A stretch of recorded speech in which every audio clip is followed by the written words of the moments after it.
নির্মাণাধীন ভবন থেকে রড পড়ে মুহূর্তেই মারা গেলেন আশফাক নামের এক ব্যক্তি।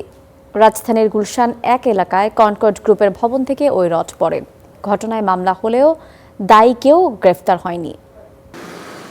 দুপুর ২টা ১২ মিনিট ভুক্তভোগী আশফাক দাঁড়িয়ে কথা বলছিলেন সহকর্মীর সাথে। মুহূর্তে ঘটে গেল ভয়ঙ্কর এক ঘটনা। সিসিটিভি ফুটেজে দেখা যায় ওপর থেকে রড পড়ে আশফাকের গায়ে। তখনই মাটিতে লুটিয়ে পড়েন তিনি। ঘটনাস্থলে তৈরি হয় আতঙ্কিত এক পরিবেশ।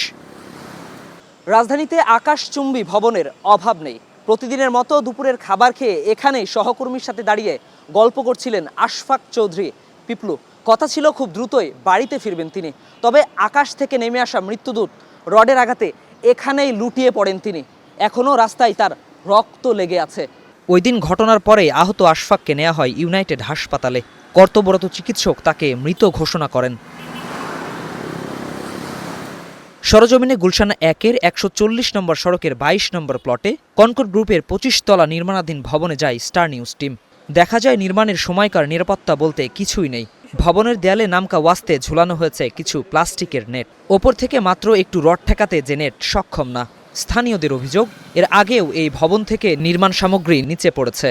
মাঝামাঝি পরে রড পড়ছে কদিন আগে, এই মারা যাওয়ার আগে আরো কত কিছু পড়ছে। আমাদের এই জায়গায় পড়ছে ইট। বিল্ডিং কোড যারা দেয় তারা যদি এই সেফটি ব্যবস্থাটা ভালো করে নেয় তাইলে কিন্তু এই দুর্ঘটনা ঘটে না। ঘটনার সুষ্ঠু তদন্ত ও ক্ষতিপূরণ দাবি করেছে নিহত আশফাকের পরিবার। আমরা এটা নিয়ে মামলা করছি। আমাদের সাথে এখন পর্যন্ত কোনো ধরনের কোনো যোগাযোগ করে নাই। পুলিশ কাউকে অ্যারেস্ট বা ওইখানে যে এরকম ভাবে জোরদার ভাবে কাজ করবে ওইরকম কিছুই হচ্ছে না।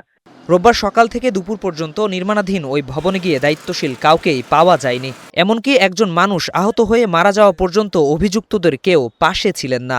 তদন্ত সাপেক্ষে পরবর্তী ব্যবস্থা নেওয়া হবে জানিয়েছে পুলিশ। কারো অবহেলাজনিত কারণে হয় থাকার প্রমাণ পাওয়া যায়, তবে সেই ক্ষেত্রে এটা একটা নিয়মিত মামলা হিসেবে টার্ন করে। এই ক্ষেত্রেও তাই হবে। আমরা মামলাটি তদন্ত করছি। এ ঘটনায় গুলশান থানায় কনকর্ড গ্রুপের চেয়ারম্যান এস.এম. কামাল উদ্দিন, ব্যবস্থাপনা পরিচালক শাহরিয়ার কামাল ও প্রজেক্ট ম্যানেজার সহ অজ্ঞাত ১২ জনের বিরুদ্ধে অবহেলাজনিত হত্যার অভিযোগে মামলা করেছেন ভুক্তভোগী পরিবার।